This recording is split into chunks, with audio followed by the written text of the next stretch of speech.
এই সাতক্ষীরার হাজার হাজার কর্মীকে কারাগারে রুদ্ধ করা হয়েছিল। এই সাতক্ষীরা 48 জন ইসলামী আন্দোলনের কর্মীকে শহীদ করা হয়েছে। আলেম ওলামা, বাংলাদেশের সবচেয়ে নির্যাতিত জনপদ হলো সাতক্ষীরা। এই সাতক্ষীরায় ইসলামী আন্দোলন করার অপরাধে আমাদের নেতা কর্মীদের বাড়িঘর বুলডোজার দিয়ে ভেঙে গুঁড়া করে দেওয়া হয়েছে। অধ্যক্ষ ইজ্জতুল্লাহ তালা করার মানুষ, দেখতে শুনতে মনে হয় উনি একজন মৌলভী সাহেব, দাড়ি টুপি হুজুর। না, ইসলামী জ্ঞান এবং এলেম কালাম আল্লাহ তাকে দিয়েছেন। আধুনিক শিক্ষায় শিক্ষিত, ম্যাথমেটিক্সে ঢাকা বিশ্ববিদ্যালয়ের কৃতি ছাত্র, রাজশাহী ইউনিভার্সিটির সিনেট মেম্বার। এইখানে যারা নির্বাচন করেন, প্রার্থী হন, সকল যোগ্যতায়, সকল মেধায়, সকল গুণে ইজ্জতুল্লাহ হচ্ছে সেরা প্রার্থী হবে আমাদের ইনশাআল্লাহ। আমরা জামাত ইসলামের পক্ষ থেকে এই একজন সেরা মেধাবী, সৎ এবং জনগণের সেবক, নিরহংকার মানুষকে তালা করার দেওয়ার জন্য জামাতের পক্ষ থেকে আজকে আমরা উপহার দিয়ে গেলাম। আপনারা উপহার গ্রহণ করলেন। আপনাদের কাছে আমরা ইজ্জতুল্লাহকে উপহার দিয়ে যেতে চাই। আসসালামু আলাইকুম ওয়া রাহমাতুল্লাহি ওয়া বারাকাতুহু। সবাই আপনারা ভালো আছেন? আলহামদুলিল্লাহ। আলহামদুলিল্লাহি রাব্বিল আলামিন। মাসুদ ভাই রেকর্ড দিও। সালাতু ওয়াসসালামু আলা সাইয়্যিদিল মুরসালিন ওয়া আলা আলিহি ওয়া সাহবিহি। বাংলাদেশ জামাত ইসলামীর জেলার তালা উপজেলার উদ্যোগে আয়োজিত ঐতিহ্যবাহী পাটকেল ঘাটের এই বল ফিল্ডে আয়োজিত ঐতিহাসিক কর্মী সম্মেলনের সংগ্রামী সভাপতি, তালা উপজেলা জামাত ইসলামীর আমির হযরত মাওলানা মুফিদুল্লাহ সাহেব, আপনারা দেখতে পাচ্ছেন আজকের এই মঞ্চে উপবিষ্ট তালা, কলারোয়া তথা সাতক্ষীরা এই জনপদের জননন্দিত নেতা, ঢাকা বিশ্ববিদ্যালয়ের এককালীন মেধাবী ছাত্র, রাজশাহী বিশ্ববিদ্যালয়ের সিনেট সদস্য, বাংলাদেশ জামাত ইসলামীর বাংলাদেশ জামাত ইসলামীর কেন্দ্রীয় নির্বাহী পরিষদের সদস্য, সংগ্রামী জননেতা অধ্যক্ষ মোহাম্মদ ইজ্জতুল্লাহ, মঞ্চ উপবিষ্ট সাতক্ষীরার গণমানুষের আর এক প্রিয় নেতা, একজন বিশিষ্ট আলেমে দ্বীন,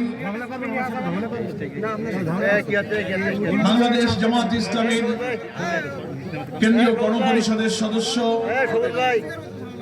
মুহাদ্দিস আব্দুল খালেক, মঞ্চ উপবিষ্ট কেন্দ্রীয় গণপরিষদ সদস্য, আমাদের পার্শ্ববর্তী কয়রা বাইকগাছা মানুষের জননন্দিত নেতা মাওলানা আবুল কালাম আজাদ, মঞ্চে উপস্থিত আছেন কেন্দ্রীয় মজলিসে শুরার সদস্য, সাতক্ষীরা জেলার সাবেক আমির হযরত মাওলানা রবিউল বাশার, মঞ্চে উপস্থিত আছেন নবনির্বাচিত সাতক্ষীরা জেলা আমির, বিশিষ্ট শিক্ষাবিদ, আমাদের এই জেলার বর্তমান সম্মানিত জেলা আমির আমাদের প্রিয় মুকুল ভাই, এখানে আমাদের মঞ্চে কেন্দ্রীয় মজলিসে শুরার অনেক সদস্য উপস্থিত আছেন, সাতক্ষীরার জেলা উপজেলার পার্শ্ববর্তী জেলা থেকে আমন্ত্রিত অনেক অতিথিবৃন্দ, নেতৃবৃন্দ উপস্থিত আছেন, ইসলামী ছাত্র শিবির, শ্রমিক কল্যাণ ফেডারেশন, অন্যান্য বন্ধু সংগঠনের নেতৃবৃন্দ, গণমাধ্যমে কর্মরত আমার প্রিয় সাংবাদিক বন্ধুগণ, মুআজ্জাজ উলামায়ে কেরাম এবং আজকের এই কর্মী সম্মেলনে উপস্থিত আমার প্রিয় কর্মী ভাইরা এবং সুধীবৃন্দ, আজকের এই ঐতিহাসিক কর্মী সম্মেলনে নিশ্চয়ই আপনাদের হৃদয়ের সমস্ত তৃপ্তি সহকারে আল্লাহ তাআলার কাছে এই সম্মেলনের দৃশ্য দেখে শুকরিয়া আদায় করতে ইচ্ছা হচ্ছে। কর্মী সম্মেলনে যদি এই জনতার ঢল নামে, জামাত ইসলামী যদি জনসভা শুরু করে, এই সাতক্ষীরায় জনসভা করার কোনো স্থান থাকবে না। আমরা সেই মহান আল্লাহর কাছে সবাই শুকরিয়া আদায় করি, আলহামদুলিল্লাহ। প্রিয় ভাইরা আমার, জনতার মধ্যে কেন এত আবেগ, কেন এই গণজোয়ার, কেন জনতার ঢল নামে? বাংলাদেশের জামাত ইসলামীর সংগ্রামী আমির ডক্টর শফিকুর রহমান, যিনি বাংলাদেশের রাজনীতিতে সবচেয়ে আলোচিত ব্যক্তিত্ব, সবচেয়ে নন্দিত নেতা, সবচেয়ে মানবিক নেতা, নতুন বাংলাদেশ গড়ার যিনি স্বপ্ন সারথী, তিনি রাজধানী ঢাকা থেকে বাংলাদেশের শহরে নগরে গ্রামে যেভাবে ছুটে বেড়াচ্ছেন, কোটি কোটি মানুষ তাকে একটু দেখার জন্য, তার মুখের কথা শোনার জন্য যেখানেই যাচ্ছেন, লক্ষ জনতা পঙ্গপালের মতো ছুটে পড়ছে। কেন মানুষের এই আবেগ? বাংলাদেশের কেন এই গণজোয়ার শুরু হলো? কারণ হলো আমরা 17-18 বছর, আমাদের স্বাধীনতার এই 53 বছর পর্যন্ত পার হতে ইতিহাসের একটি কালো যুগ আমরা পার করেছি। অর্থনৈতিক নিপীড়ন, রাজনৈতিক নির্যাতন, বিচার ব্যবস্থায় বৈষম্য করে জুলুম, প্রতিপক্ষকে তছনছ করে দিয়ে কর্তৃত্ববাদী শাসন প্রতিষ্ঠার অপচেষ্টা, ভাত কাপড় শিক্ষা চিকিৎসা বাসস্থানের মতো মানুষের মৌলিক মানবীয় প্রয়োজন, আর্থসামাজিক অবস্থা সবকিছুকে ধ্বংস করে দিয়ে এক ব্যক্তি, এক দল, এক পরিবারের হাতে কর্তৃত্ববাদী শাসনের জন্য একটি ফ্যাসিবাদ পয়দা হয়েছিল। আমাদের গণতান্ত্রিক অধিকার ছিল না, আমাদের কোনো ভোটাধিকার ছিল না। 14, 18, 24 তিনটা জাতীয় নির্বাচনে আমরা ভোট দিতে পারি নাই। হাজার হাজার লোককে হত্যা করেছে, গ্রেফতার করেছে, ক্রস ফায়ারে দিয়েছে, আয়না ঘরে নিয়েছে, গুলি করে লাশ পুড়িয়ে ছাই করেছে, হেলিকপ্টারে নিজের দেশের মানুষকে গুলি করেছে। এই 18 বছরের সেই 2006 সালের 28 অক্টোবর ঢাকার পল্টনে সমস্ত খুনের মাস্টার মাইন্ড শেখ হাসিনা তার নির্দেশে লগি বইটা দিয়ে 7 জনকে পিটিয়ে সাপের মতো হত্যা করে তাদের মৃতদেহের উপরে দাঁড়িয়ে নাচানাচি করেছিল। সেই দিন থেকে এই 24 সালের 5 আগস্ট প্রায় 17-18 বছর ইতিহাসের কালো যুগ আমরা পার করেছি। 90-এর গণ অভ্যুত্থানের পর বাংলাদেশের রাজনীতি গণতন্ত্রের পথে যে অভিযাত্রা শুরু করেছিল, 28 অক্টোবরে খুনি হাসিনা নির্দেশে লগি বইটার হত্যাকাণ্ড দিয়েই বাংলাদেশ তার গণতন্ত্রের পথ হারিয়ে ফেলেছে। সেই থেকে এই 24-এর জুলাইয়ের গণ অভ্যুত্থান পর্যন্ত কত হাজার মানুষকে সে খুন করেছে, নিরপরাধ মানুষকে কারারুদ্ধ করেছে। দেশের বরেণ্য আলেম, ইসলামিক স্কলার, রাজনৈতিক নেতৃবৃন্দকে কারারুদ্ধ করে তারা হত্যা করেছে, আয়না ঘরে নিয়েছে, রিমান্ডে নিয়েছে। এই সাতক্ষীরার হাজার হাজার কর্মীকে কারাগারে রুদ্ধ করা হয়েছিল। এই সাতক্ষীরা 48 জন ইসলামী আন্দোলনের কর্মীকে শহীদ করা হয়েছে। আলেম ওলামা, বাংলাদেশের সবচেয়ে নির্যাতিত জনপদ হলো সাতক্ষীরা। এই সাতক্ষীরায় ইসলামী আন্দোলন করার অপরাধে আমাদের নেতা কর্মীদের বাড়িঘর বুলডোজার দিয়ে ভেঙে গুঁড়া করে দেওয়া হয়েছে। দুনিয়ার কোন ইতিহাসে রাজনৈতিক প্রতিপক্ষকে দমন করার এই বর্বর নিষ্ঠুর নজির কোথাও খুঁজে পাওয়া যায় না।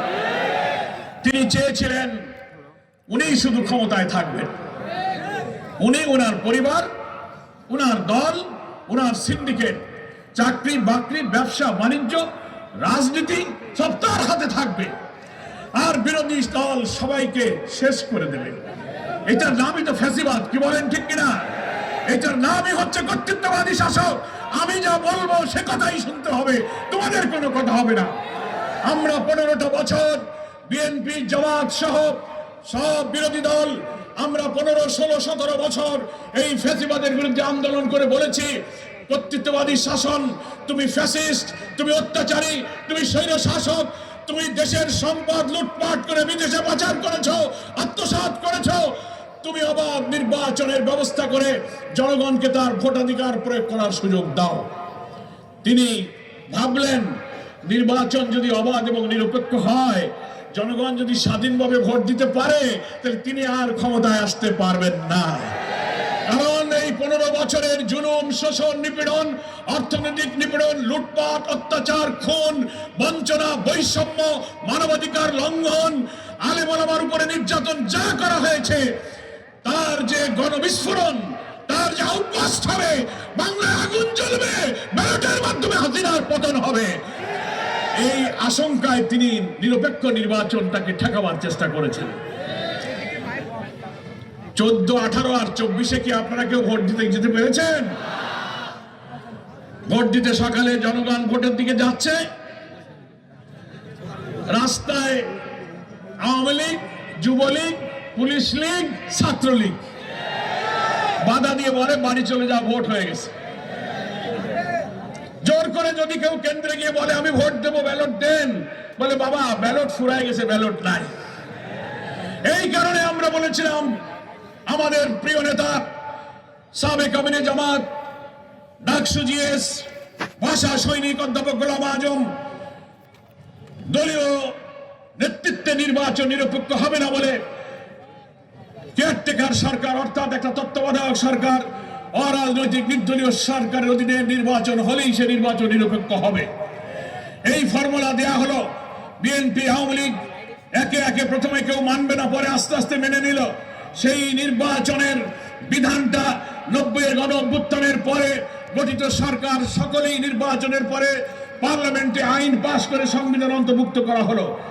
এই ফ্যাসিস্ট হাসিনা কেয়ারটেকার সরকারের সেই বিধান বাতিল করার জন্য উঠে পড়ে লাগলো। 11 সালে পার্লামেন্টে আমাদের সেই পঞ্চদশ সংশোধনী, সেটাকে বাতিল করার জন্য তিনি পার্লামেন্টে বিল এনে আলোচনার সুযোগ দিলেন। সাংবাদিক বন্ধুগণ, আইনজ্ঞ, রাজনীতিবিদ, সচেতনরা সাক্ষী আছেন। সেই দিন প্রধানমন্ত্রী শেখ হাসিনার এই তত্ত্বাবধায়ক সরকারের বিধান বাতিলের জন্য কি কর্তৃত্ববাদী ভূমিকা ছিল। পার্লামেন্টে একটা কমিটি করা হয়েছিল, পার্লামেন্টারি কমিটি, কেয়ারটেকার সরকারের বিল নিয়ে আলোচনায় যে এটা থাকবে কি থাকবে না। সংসদীয় কমিটি সকলেই একমত হলো, বললো যে না, এই বিধানটা থাকা উচিত, তা না হলে নিরপেক্ষ নির্বাচন হবে না। হাসিনা তার দলের লোকদের উপরে খেপে গেলেন। ওই কমিটিতে আওয়ামী লীগের লোকেরাই সব ছিল। তিনি বললেন না, এটা বাতিল করো। আমি বলেছি বাতিল করতে হবে। উনি পার্লামেন্টারি কমিটির সিদ্ধান্ত মানবেন না। কত বড় কর্তৃত্ববাদী! চলে গেল সেটা সংশোধন করার জন্য, আদালতে চলে গেল, সুপ্রিম কোর্টের আপিল ডিভিশনে। বাংলাদেশের আপিল ডিভিশনের প্রভিশন হচ্ছে চিফ জাস্টিস, কোন বিচারপতি, আপিল ডিভিশনের কোন বেঞ্চের প্রধান কনস্টিটিউশনাল কোন সাংবিধানিক জটিলতা হলে দেশের শীর্ষ আইনজীবীদেরকে নিয়ে অ্যামিকাস কিউরি নিয়োগ করে থাকেন। এই পঞ্চদশ সংশোধনী বাতিলের প্রশ্নে 9 সদস্যের অ্যামিকাস কিউরি নিয়োগ করে আদালতের পরামর্শক হিসেবে তাদের পরামর্শ চাওয়া হলো। একজন বাদে সকল অ্যামিকাস কিউরি বলল এই তত্ত্বাবধায়ক সরকারের বিধান থাকা উচিত। শেখ হাসিনা তখনও রেগে গেলেন। উনি পার্লামেন্ট মানেন না, উনি আদালত মানেন না। উনি আদালতের উপরে বন্দুক রেখে পঞ্চদশ সংশোধনী তিনি বাতিল করে সেখান থেকে কেয়ারটেকার সরকারের বিধান তিনি বাতিল করে দিলেন। 5ই আগস্টের এই গণ অভ্যুত্থানের পর এই আদালতে রিট করে আমরা তত্ত্বাবধায়ক সরকারের নির্বাচন ফিরিয়ে আনার জন্য আমরা চেষ্টা করেছি। জামাত ইসলামী এই আবেদনে বাদীপক্ষ হয়ে আমরা শুনানি করেছি।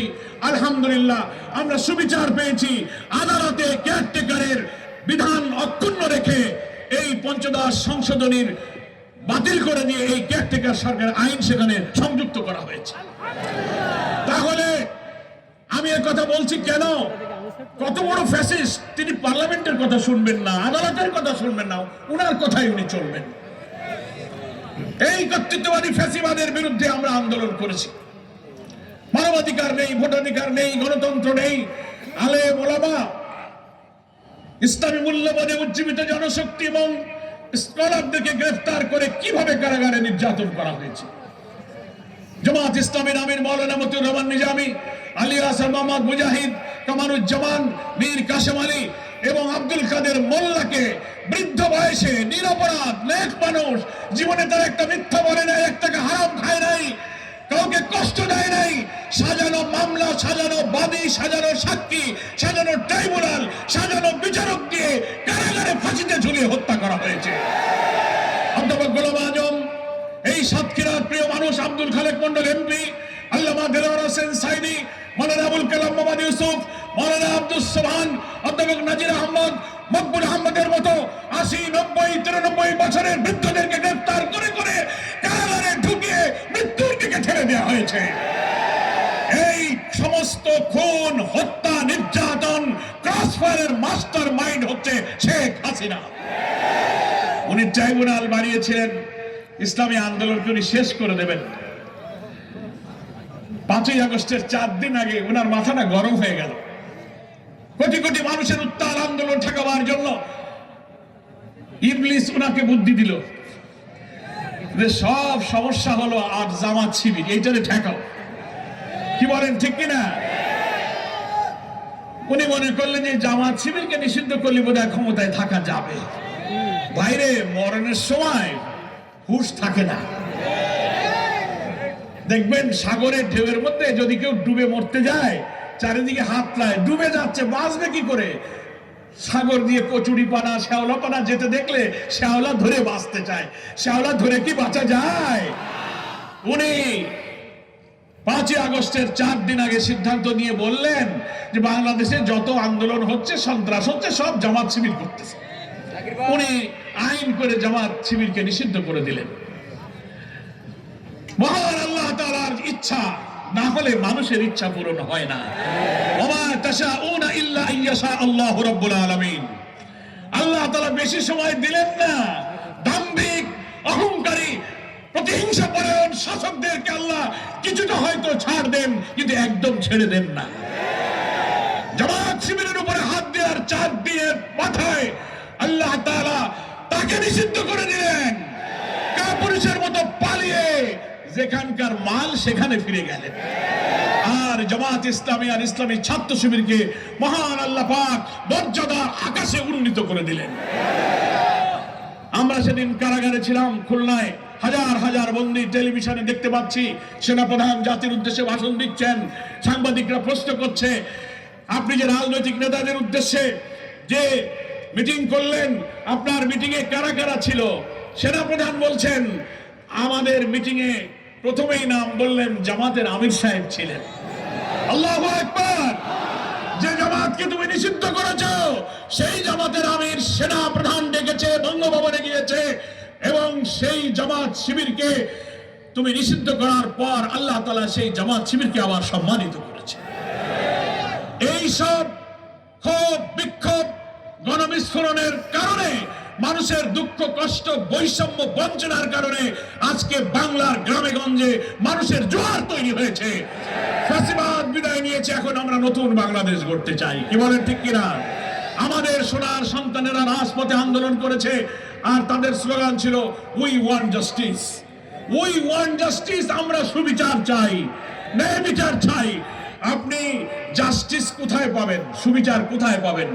মানুষের তৈরি করা কোন আইনে, মানুষের শাসনে কখনো সুবিচার কায়েম হতে পারে না। মানুষ পক্ষপাতিত্ব করতে পারে, মানুষ ভুল করতে পারে, মানুষ নফস দ্বারা বিতাড়িত হতে পারে, মানুষ লোভে ভয়ে প্রভাবিত হতে পারে, কিন্তু যে মহান আল্লাহ তাআলা মানুষকে সৃষ্টি করেছেন, আকাশ পৃথিবীর যিনি মালিক, আসমান থেকে ফেরেশতার মাধ্যমে নির্ভুল জ্ঞানের যে উৎস, নির্ভুল জ্ঞানের উৎস হচ্ছে আল কোরআন। সেই কোরআনেই আল্লাহ ইনসাফের বিধান দিয়েছেন। ওটাই হচ্ছে জাস্টিস, ওটাই হচ্ছে সুবিচার। বাংলাদেশে জামাত ইসলামী তাই সারা দেশে সুবিচারপূর্ণ একটি কল্যাণ রাষ্ট্র, একটি ওয়েলফেয়ার স্টেট, ইসলামের যে সৌন্দর্য, যে বিউটি অফ ইসলাম, জনগণের মাঝে শাসন ব্যবস্থা এমন ভাবে করবে যে বাংলাদেশ হবে শোষণ মুক্ত, বৈষম্যহীন, অর্থনৈতিক মুক্তির এক নিরাপদ, সমৃদ্ধ মানবিক বাংলাদেশ।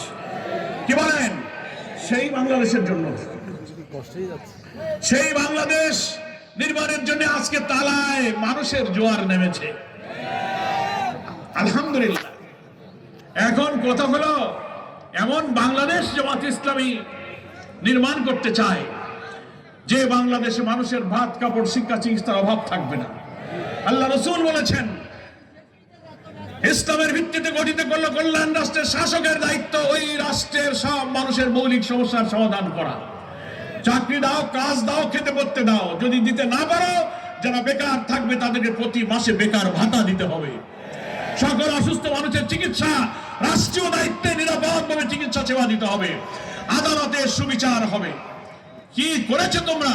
বড় বড় আলেমদেরকে নিয়ে ডান্ডা বেড়ি পরিয়ে, হ্যান্ডকাপ পরিয়ে তুমি আদালতে হাজির করেছো মিথ্যা মামলা দিয়ে। ইসলামী কল্যাণ রাষ্ট্র হলে এই অবিচার হবে না, সুবিচার হবে। কি বলেন, ঠিক কিনা? অর্থনীতি হবে যাকাত ভিত্তিক, সুদ মুক্ত, বৈষম্যহীন এক নিরাপদ ব্যবস্থা। নারীদের অধিকার, মায়ের যে সেরা মর্যাদা ইসলাম দিয়েছে সেটা, সেই কল্যাণ রাষ্ট্র হবে। হিন্দু ভাইদেরকে আমি বলি, আপনাদের পাশেই তো আমি ডুমুরিয়া, ওখানে অনেক হিন্দু অঞ্চল আছে কিনা বলেন? আমি আমার হিন্দু ভাইদেরকে এই কথা বলি, তালা, কলারোয়া, সাতক্ষীরার হিন্দু ভাইয়েরা যারা আজকে আছেন তাদেরকেও বলি, আপনাদের ব্যাপারে দুইটা অপপ্রচার চালু আছে। কয়টা? দুইটা। একটা হলো সাধারণ বাংলাদেশের মানুষ মনে করে যে হিন্দুরা শুধু নৌকায় ভোট দেয়, হিন্দু মানে আওয়ামী লীগ, এরকম একটা ধারণা আছে। কি বলেন, ঠিক কিনা? আমরা হিন্দু দাদাদের বলছি যে আপনাদের ব্যাপারে ভুল ধারণা হয় কেন? বলে হ্যাঁ, ধারণা তো আছে, কিন্তু এটা তো ঠিক না। আমরা বলি তাহলে আপনাদেরকে প্রমাণ করতে হবে যে হিন্দু মানে আওয়ামী লীগ নয়, হিন্দু মানে নৌকা নয়। হিন্দুরাও কল্যাণ রাষ্ট্রের জন্য অন্য কোন দলে মার্কায় ভোট দিতে পারে, এটা হিন্দুদের প্রমাণ করতে হবে। আর একটা অপপ্রচার আছে জামাত শিবিরের বিরুদ্ধে। কি বলে? হিন্দুদের বাড়ি দখল, জমি দখল, ঘের দখল, ডিসিআর কাটা, খাল দখল, মূর্তি ভাঙ্গা, মন্দিরে হামলা করা যখন ঘটে তখন বলে সব জামাত শিবির করেছে, এই দোষ দেয়। কি বলেন, ঠিক কিনা? আমি ডুমুরিয়ার হিন্দুদের মিটিংয়ে বলেছি, আপনারা কি একটা প্রমাণ দিতে পারবেন কোন মন্দির ভাঙ্গা, কোন জমি দখল, ঘের দখল, বাড়ি দখল, হিন্দুদের উপরে অত্যাচার অবিচারে কোন জামাত শিবিরের লোকেরা জড়িত আছে? ওনারা বলে না, জামাত শিবিরের লোকেরা না। তাই কেন আপনারা প্রতিবাদ করেন না? কিছু হলেই আপনারা জামাত শিবিরকে দোষ দেন। আমরা হিন্দু ভাইদেরকে বলি, আমাদের প্রিয় নবী মুহাম্মদ মুস্তাফা সাল্লাল্লাহু আলাইহি ওয়াসাল্লাম পরিষ্কার ইরশাদ করে গেছেন বিদায় হজের ভাষণে, বিভিন্ন সময়ে মুসলিম শাসকদের কাছে সেই রাষ্ট্রের সমস্ত ধর্ম বর্ণের লোকদের জান মাল হচ্ছে আমানত স্বরূপ। অর্থনৈতিক, রাজনৈতিক, সামাজিক সমস্ত মানবিক অধিকার একজন মুসলমান যেমন অধিকার ভোগ করবে, একজন হিন্দু সেই সমান অধিকার ভোগ করবে। তাদের নিরাপত্তার জন্য ইসলাম এক সুমহান সাম্যের বাণী শুনিয়েছে। তাই বিগত দিনের সব অপপ্রচার, মিথ্যাচার বাদ দিয়ে আসুন, জামাত ইসলামীর কল্যাণ রাষ্ট্রের সুশীতল ছায়ায় হিন্দু ভাইরাই সবচেয়ে নিরাপদ থাকবেন, আমরা সেই গ্যারান্টি দিচ্ছি। অধ্যক্ষ ইজ্জতুল্লাহ তালা করার মানুষ, দেখতে শুনতে মনে হয় উনি একজন মৌলভী সাহেব, দাড়ি টুপি হুজুর না। ইসলামী জ্ঞান এবং এলেম কালাম আল্লাহ তাকে দিয়েছেন। আধুনিক শিক্ষায় শিক্ষিত, ম্যাথমেটিক্সে ঢাকা বিশ্ববিদ্যালয়ের কৃতি ছাত্র, রাজশাহী ইউনিভার্সিটির সিনেট মেম্বার। এইখানে যারা নির্বাচন করেন, প্রার্থী হন, সকল যোগ্যতায়, সকল মেধায়, সকল গুণে ইজ্জতুল্লাহ হচ্ছে সেরা প্রার্থী হবে আমাদের ইনশাআল্লাহ। আমরা জামাত ইসলামের পক্ষ থেকে এই একজন সেরা মেধাবী, সৎ এবং জনগণের সেবক, নিরহংকার মানুষকে তালা কলার দেওয়ার জন্য জামাতের পক্ষ থেকে আজকে আমরা উপহার দিয়ে গেলাম। আপনারা উপহার গ্রহণ করলেন। আপনাদের কাছে আমরা ইজ্জতুল্লাহকে উপহার দিয়ে যেতে চাই। আমরা মনে করি সাতক্ষীরার যেসব সমস্যার কথা বললেন, জলাবদ্ধতা, ভাই আমার ডুমুরিয়া, কেশবপুর, মনিরামপুর, তালা কলারোয়া সব মিলে একই দশা আমাদের। কি বলেন, ঠিক কিনা?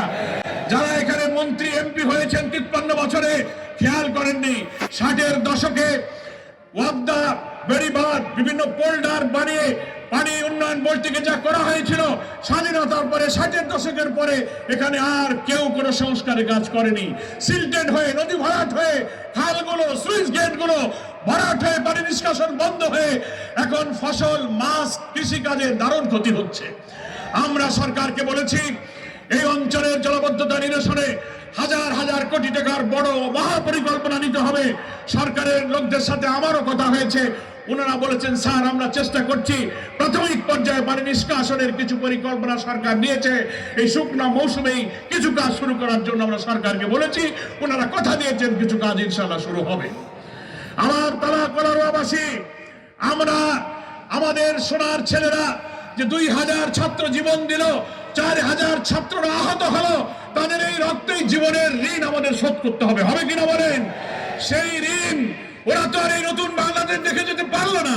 আমরা যদি একটি কল্যাণ রাষ্ট্র গঠন করতে পারি, তাহলে ওদের সেই স্বপ্নের বাংলাদেশের আশা পূরণ হবে। ওরা মেধাবী ছাত্র ছিল, বিশ্ববিদ্যালয়ের ছাত্র ছিল, আলেম ওলামা ছিল, কিন্তু ওরা সেই কল্যাণ রাষ্ট্র দেখে যেতে পারেনি। আমাদেরকে তাই নতুন রাষ্ট্র গঠনের জন্য অন্তর্বর্তীকালীন সরকারের প্রধান ডক্টর প্রফেসর ইউনূসকে আমরা বলেছি, আপনি নির্বাচনকে নিরপেক্ষ করার জন্য যতটুকু সংস্কার প্রয়োজন অতটুকু সংস্কার করে আপনি নির্বাচনের জন্য একটি রোড ম্যাপ ঘোষণা করুন। সেই নির্বাচন হবে নিরপেক্ষ, কেয়ারটেকার সরকারের অধীনে হবে এবং সংখ্যানুপাতিক পদ্ধতিতে, প্রপোর্শনাল রিপ্রেজেন্টেশন যেটাকে বলা হয়, পিআর পদ্ধতি। আধুনিক বিশ্বের অনেক গণতান্ত্রিক দেশে সবচেয়ে পদ্ধতি হচ্ছে উপযোগী। এখানে পার্লামেন্টে উপযুক্ত যোগ্য প্রতিনিধিত্ব হয়, যোগ্য পার্লামেন্টারিয়ানরা আসে, আসনে আসনে ভোট কাটা মাসেল কালো টাকার খেলা চলে না, ব্যক্তি প্রার্থী হয় না, দলের পক্ষে ভোট দিয়ে কোন দল কত ভোট পাবে সেই হারে সেই দলের ততজন এমপি নির্বাচিত হবে। আমরা আজকে গণমাধ্যমের মাধ্যমে সারা দেশবাসীর কাছে, প্রশাসনের কাছে জানাতে চাই, আমরা এই সংখ্যানুপাতিক পদ্ধতিতে জাতীয় নির্বাচন চাই, তাহলে যোগ্য লোকেরা এখানে আসতে পারবে। আমরা আপনাদের কাছে সতর্কতার সাথে বলি, দেশের বিরুদ্ধে যেমন ষড়যন্ত্র 5ই আগস্টের পরে বাইরে থেকেও করতেছেন, দিল্লি থেকেও ষড়যন্ত্র হইতেছে, কি বলেন? পাল্টা কু, জুডিশিয়াল কু, আনসার কাণ্ড, সচিবালয়ে আগুন, এখানে বাড়াবাড়ি, এই দাবি সেই দাবি, এই সব দিয়ে এই সরকারকে তারা আগাতে দিতে চায় না। কিন্তু এই ষড়যন্ত্র প্রতিহত করে অন্তর্বর্তীকালীন সরকারকে সাহায্য করে নির্বাচন সুষ্ঠু করার জন্য চেষ্টা করতে হবে। আর দেশের বিরুদ্ধে শুধু ষড়যন্ত্র হচ্ছে তা না, এখন আবার নতুন করে জামাত ইসলামের বিরুদ্ধে ষড়যন্ত্র শুরু হয়েছে, টের পাইতেছেন তো? আর ষড়যন্ত্রকারীরা কেউ কেউ এমন ভাবে কথা বলে, এমন ভাবে সমালোচনা করে, আওয়ামী লীগের লোকেরা যে ভাষায় কথা বলতো, যে ভাষায় সমালোচনা করত, সেই আওয়ামী স্টাইলে আমাদের বিরুদ্ধে কথা শুরু হয়েছে। তাহলে বোঝা যায় যারা কেউ কেউ এই বিরোধিতা করেন, তাদের সাথে কাদের যোগাযোগ, কি তাদের উদ্দেশ্য। আবার কি ওই পতিত ফ্যাসিস্টদেরকে আবার রাজনীতিতে সুযোগ করে দিতে চান আপনারা? আমরা যেন সজাগ থাকি।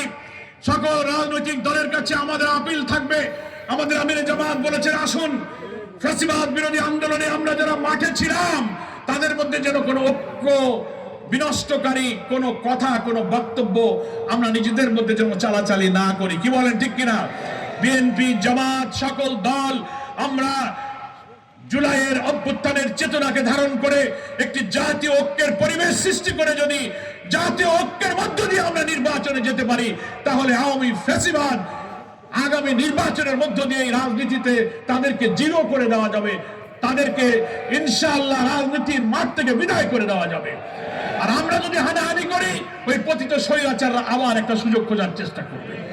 এই জন্য আমি সব বন্ধুদের, যেভাবে একসাথে মিলে ফ্যাসিবাদকে আমরা বিদায় করেছি, একসাথে মিলে জুলাইয়ের অভ্যুত্থানের চেতনা ধারণ করে যদি জাতীয় ঐক্যের পরিবেশ সৃষ্টি হয়, আমাদের আমিরে জামাত বলেছেন, আমরা ফ্যাসিবাদ বিরোধী সকল রাজনৈতিক দলের সঙ্গে, ইসলামী দল, মত, স্কলার, ইসলামী সংগঠনের সাথে ঐক্যের মাধ্যমে নির্বাচনে যেতে আমরাও প্রস্তুত আছি।